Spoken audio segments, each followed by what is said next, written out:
বারবার প্রতিশ্রুতি দিয়ে জনগণের সাথে প্রতারণা করেছেন। 10 টাকা কেজি চাল খাওয়াতে পারেনি, ঘরে ঘরে চাকরি দিতে পারেনি, বিনামূল্যে সার দিতে পারেনি। কিন্তু তারা বলেছিল প্রতিশ্রুতি দেওয়া এবং পূরণ করার মধ্যে বড় ঘাটতি এদেশে দেখা গিয়েছিল আগে। তার পিতার পথ ধরেই তিনি আবারও এই দেশকে খাদ্যে স্বয়ংসম্পূর্ণ করার জন্য তিনি পদক্ষেপ গ্রহণ করেছেন। আবার খাল কাটা কর্মসূচি তিনি চালু করেছেন এবং ইতিমধ্যেই এটি সাড়া ফেলেছে সারা বাংলাদেশে, এবং যেখানেই যাচ্ছেন তিনি খাল কাটা কর্মসূচি পুরো দমে সেখানে চালিয়ে যাচ্ছেন। তাই বন্ধুরা আমার, যে প্রতিশ্রুতি দেওয়া এবং পূরণ করার মধ্যে বড় ঘাটতি এদেশে দেখা গিয়েছিল আগে। বিভিন্ন রাজনৈতিক দল বা একটি রাজনৈতিক দল বারবার প্রতিশ্রুতি দিয়ে জনগণের সাথে প্রতারণা করেছেন। 10 টাকা কেজি চাল খাওয়াতে পারেনি, ঘরে ঘরে চাকরি দিতে পারেনি, বিনামূল্যে সার দিতে পারেনি।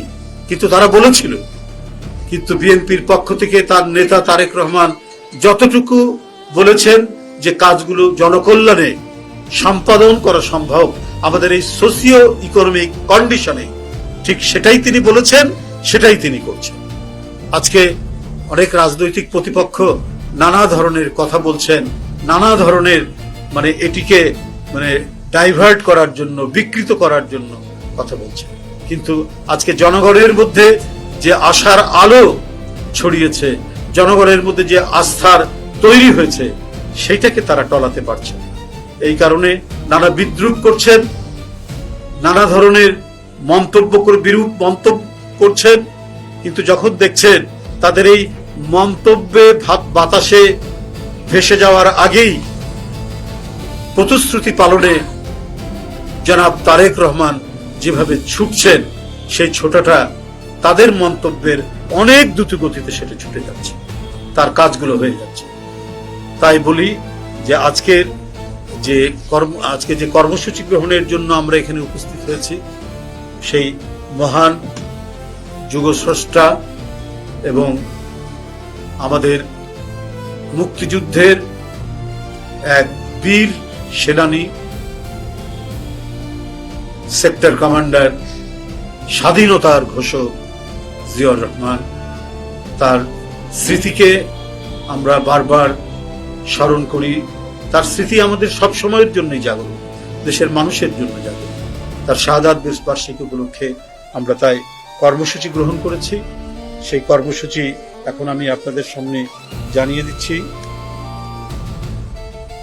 যে আমরা 25শে মে থেকে 1 জুন পর্যন্ত 7 দিন ব্যাপী কর্মসূচি, এই 7 দিন ব্যাপী কর্মসূচি আমরা গ্রহণ করেছি। এর মধ্যে ঈদ পড়বে, এই কারণে হয়তো কেউ যদি কোনো আলোচনা সভা বা অন্য কিছু 2-1 দিন পরেও করে তাতে কোনো অসুবিধা নেই।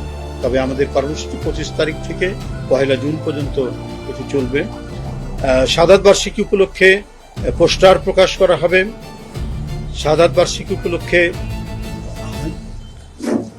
বার্ষিকী উপলক্ষে বিভিন্ন অঙ্গ সংগঠন তারা আলোচনা সভা, পোস্টার প্রকাশ করবে।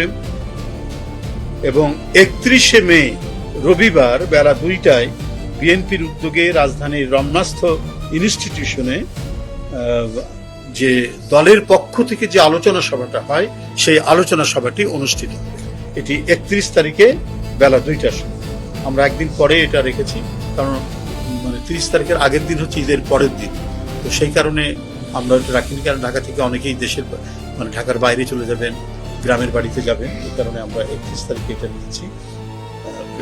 এছাড়াও আপনারা জানেন যে দিবসটি উপলক্ষে বরাবরের মতোই ভোর 6টায় দলের নয়াপল্টনস্থ কেন্দ্রীয় কার্যালয় সহ সারা দেশে দলীয় পতাকা অর্ধনমিতকরণ করা হবে, হাফমাস্ট এবং কালো পতাকা উত্তোলন করা হবে।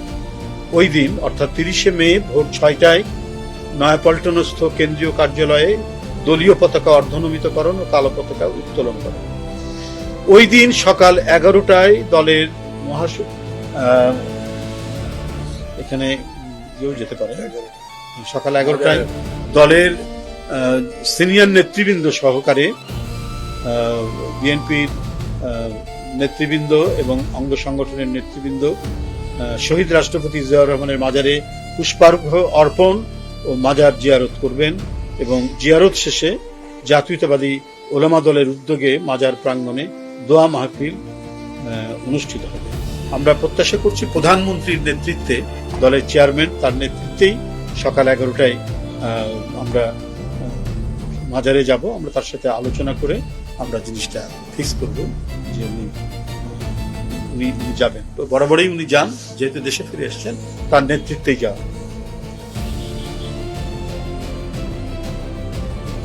দিবসটি উপলক্ষে ঢাকা মহানগর উত্তর ও দক্ষিণের প্রতি থানায় দুস্থদের মাঝে কাপড়, চাল, ডাল সহ খাদ্য সামগ্রী বিতরণ করা হবে। মানে শুকনো যে জিনিস আছে সেগুলো আমরা বিতরণ করবো। এইভাবে সারা দেশে বিএনপির উদ্যোগে শহীদ রাষ্ট্রপতি জিয়াউর রহমানের 45তম শাহাদাত বার্ষিকী উপলক্ষে সারা দেশে জেলা ও মহানগরী সহ সকল ইউনিট এবং ইউনিটের অধীনস্থ সকল ইউনিটে কার্যালয়ে 30শে মে ভোর 6টায় দলীয় পতাকা অর্ধনমিতকরণ বলেছে, কালো পতাকা উত্তোলন করা হবে এবং নিজ নিজ এলাকার সুবিধা অনুযায়ী আলোচনা সভা, দোয়া মাহফিল ও দস্তুদের মাঝে কাপড়, চাল, ডাল সহ খাদ্য সামগ্রী বিতরণ করা হবে।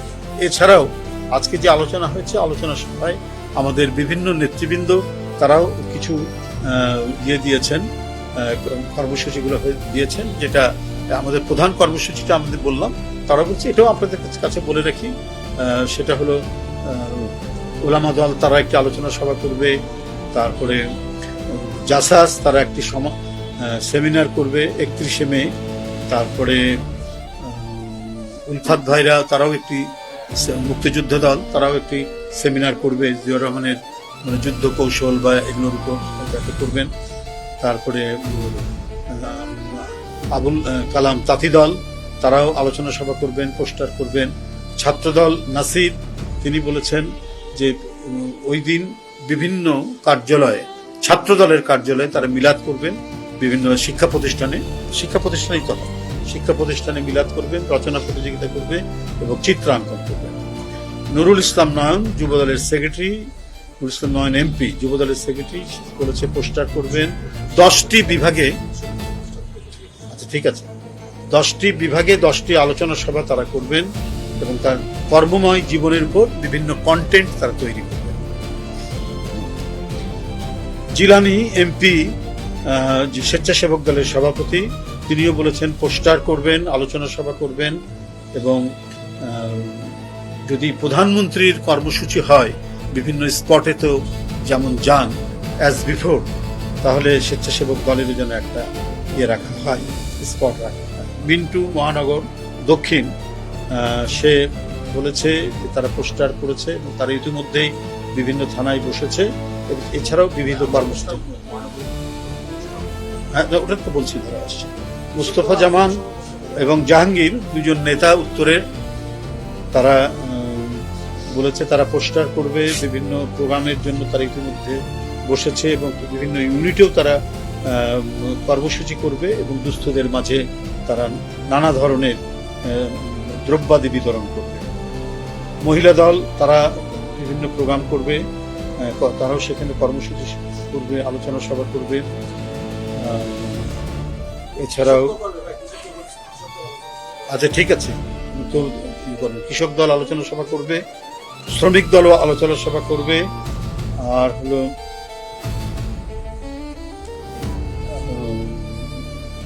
আমরা আরেকটা জিনিস যেটা বলতে চাই যে আজকে আমাদের নেতৃবৃন্দর সামনে সবাইকে বলেছি, জনদুর্ভোগ সৃষ্টি করে এই ধরনের কোনো কর্মসূচি কেউ করবে না। যেমন একটা রাস্তার মোড়ের উপর হয়তো একটা মঞ্চ করে সেখানে হয়তো আলোচনা সভা শুরু করে দেবে, এইটা আমরা একবারে খুব কড়াভাবে আমরা তাদেরকে নিষেধ করব যে ফাঁকা জায়গা, বাট বা অন্য কোনো জায়গায় তারা কর্মসূচি করবে অথবা কোনো অডিটোরিয়াম, কিন্তু রাস্তা বন্ধ করে কেউ কোনো কর্মসূচি পালন করতে পারবে না।